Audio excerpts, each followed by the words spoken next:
A California couple sold their Disneyland after-hours tickets at cost, and now the Walt Disney Company has banned them from annual Passholder services and sent them a bill for more than $1,000. Let's talk about that on That Park Place. Hello, I am Jonas J. Campbell, an investigative reporter for That Park Place, and here with me is theme park enthusiast Mr. Vash Sky. Vash, what theme park are you in today? Oh, well, I'm not in a theme park, but I think we're going to go to Disneyland here pretty soon right here. So I am very, very excited because I am most passionate about this one, happiest place on earth. That's right. Here we are at Disneyland News today. Story, a subsidiary of WWNT. This story by Tony Ferrigno. Disneyland Magic Keyholder banned for a year after reselling tickets. That sounds pretty bad when you first hear about it, but I'm looking at this and there might be some extenuating circumstances here. A longtime Disneyland Resort Magic Keyholder has been barred from using his pass for a year after selling tickets online. Just gut reaction here, Vash. I know where I went where my mind went when I first heard this. What do you think that would mean if you just read that sentence fresh? I think there's been a lot of ticket scandals over the years, so my mind immediately goes to, did they buy like a 5-day and sell it, parse it out to somebody or something like that? Did they somehow get a discount on something or through maybe like a cast member or something like that to sell that? I mean, I've heard some crazy stories over the years. This, though, I don't know. I mean, this is kind of standard reseller activity and should put hopefully the kibosh and some of the reselling that we see from like Oogie Boogie Bash tickets, for example. We'll get into all that deeper in the story. But, yes. Well, my thought when I saw this was that is someone maybe a holder of a magic key and then sent someone else into the park under their name and under their pass. But no, it's not that either. This is a more standard situation, but Disney, well, they're handling it in a overkill sort of way. Disneyland Magic Keyholder banned for eBay sale. Andrew Rich, a Magic Keyholder from Spokane, Washington, has been banned from using his annual pass for a year after selling a pair of tickets to Sweethearts Night on eBay, according to the OC Register. Rich states that he purchased the tickets as a Valentine's Day gift for his wife. However, the couple tested positive for the coof before the event. Rich ended up selling tickets on eBay to ensure somebody would use the tickets. I offered them for sale at face value, he told the OC Register. He has been a Disney annual pass holder since the late 90s. So that's pretty standard when reselling tickets for any event. I do believe scalping is illegal unless you work for one of the legitimate outlets like Ticketmaster that essentially scalp every ticket. Doesn't sound like he made a profit. In fact, if you account for his time, it sounds like he is at a loss before Disney added in their own losses. Vash, have you ever resold tickets? I have not resold them, but I have bought resold tickets before. And honestly, I was helping my friend out who had just had a child and couldn't actually make it to Oogie Boogie Bash event. So he was kind of asking me to do a favor for him. I said, okay, yeah, we can go ahead and do that for you, no problem. And here's a little bit extra for the baby itself. So this is kind of standard practice, and also too, I mean, face value is one thing, right? Because it's a lot different if you're a scalper and you're selling this at like a huge markup, which tends to happen with Oogie Boogie Bash tickets. I've seen them go for $300, $400, $500. I've never seen anything actually happen to those sellers right there. So I wonder if this kind of over crazy response from Disney is somehow a way to prevent this behavior or as a warning shot, you think? Let's talk about what might be overkill, even if they are not allowing the ticket to be redeemed. Shortly after the sale, Disney discovered the transaction and Rich's Magic Key was suspended for a year through January 24th of 2025.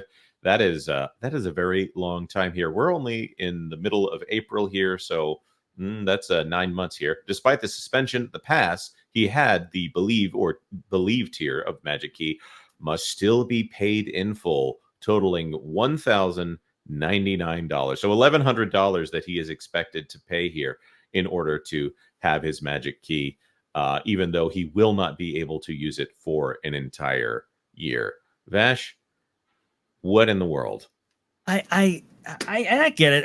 If you look lower in the article, it does say, well, they're non-refundable, non-transferable, and all that. Look, I mean, you have, when you go through the ticket buying process for Disneyland Resort right now, you have to. There's a little checkbox that says you understand the procedures that may be implemented for as on behalf of COVID-19. You have to check that even today.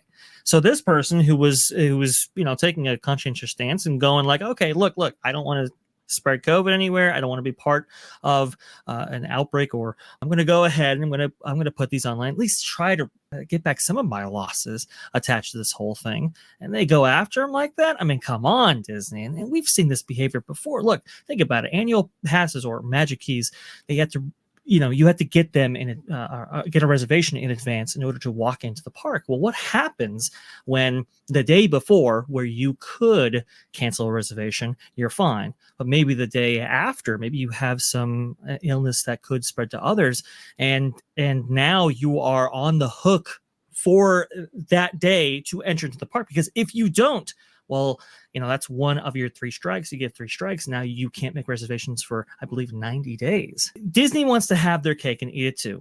Look, I get that. I understand that. But I mean, this is kind of ridiculous, don't you think, Jonas? Well, yeah. Of course, the reservation system, they use the pandemic as an excuse to implement this reservation system, which is wildly devalued the annual passes across the board. And the reservation system essentially meant that if you can only make 3 reservations at a time, and generally they're not in a row, you couldn't just keep going day after day after day. And we hear about people that use annual passes to get in every single day. I have a suspicion that they have multiple annual passes or something like that, where they're using either multiple identities or very close identities that technically line up with their ID or whatever. We can get into the gaming of the system there, as long as they're paying their fair share, whatever. But the idea that someone would maybe reserve for the entire family and one person is not able to do it, and then they're going to be punished by Disney, I think there needs to be some kind of forgiveness program here.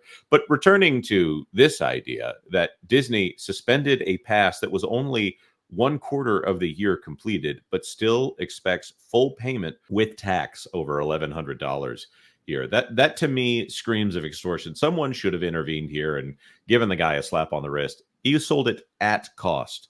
Or Yes. at the least, they should have said, okay, we're suspending this, and now you're on the hook for paying back this person that bought these tickets from you, if you want to work that out with them on your eBay rating or whatever. But telling a person that they're on the hook for $1,000 and not going to get any value whatsoever, I think that Disney needs more judgment in these matters. And this is an opportunity for Disney to come in and quietly deal with this. But to have this guy on the hook for this much, that's just ridiculous to me. Look, there are annual pass holders who monetize their passes at the parks in a variety of different ways. But think about the resellers who just take merchandise with their annual pass holder discount of, like, say 15-20%, and then go back and sell those not just at retail, but maybe with an additional price tag if they're in demand items right there. That happens every single day, and nothing happens to those resellers. And Disney knows who those people are.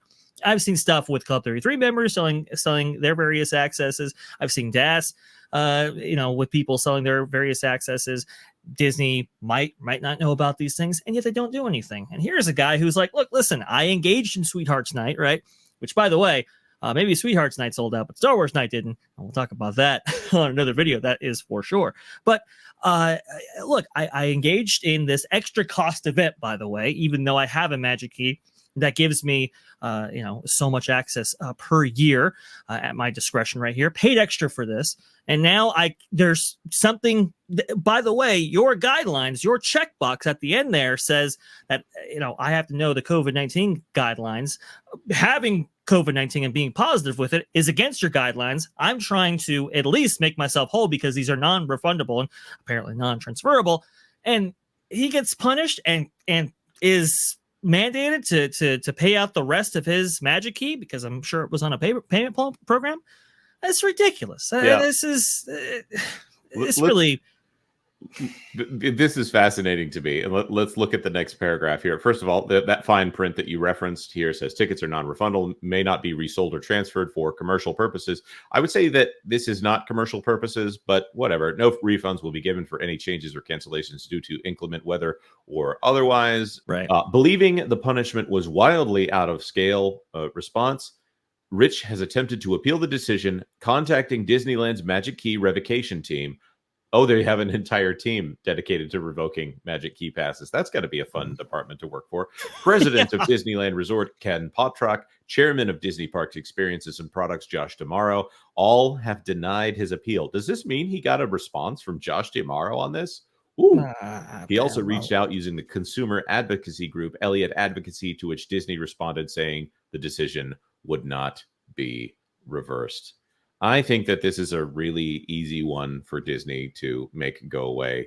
I think that at this point, okay, Disney has made its stand. It's now public. I don't think Disney can reverse it. But to have this guy go out and have such an amazing amount of money taken from him, and to say, not only are we cutting off all of this money that you have already spent, you owe us more money. This is much more in the line of Disney being a bookie. You're supposed to be giving them money because you were ecstatic to give them money. Some guy trying to offload his Valentine's Day gift because he couldn't go that night. I don't think this is the kind of thing that Disney needs to have better judgment when it comes to cases like this, because this looks bad on their part.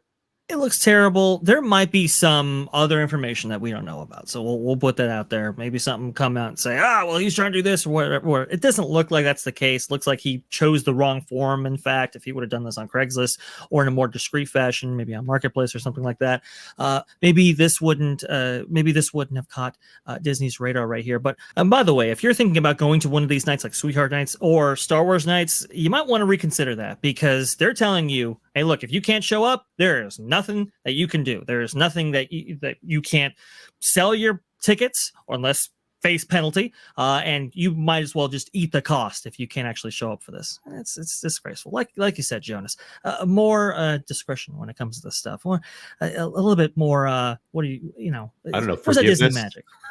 Yeah, forgiveness. Right. That white glove treatment is becoming, for lack of a better term, something I would associate more with a doctor's office glove. But that being said, we want to throw this to our comment section here. What do you think about this situation? Is this something where the guy clearly violated the rules and Disney is technically within all of their rights and therefore that's it? Do we expect some better judgment from Disney on this part? Do we expect some better judgment from the ticket buyers here?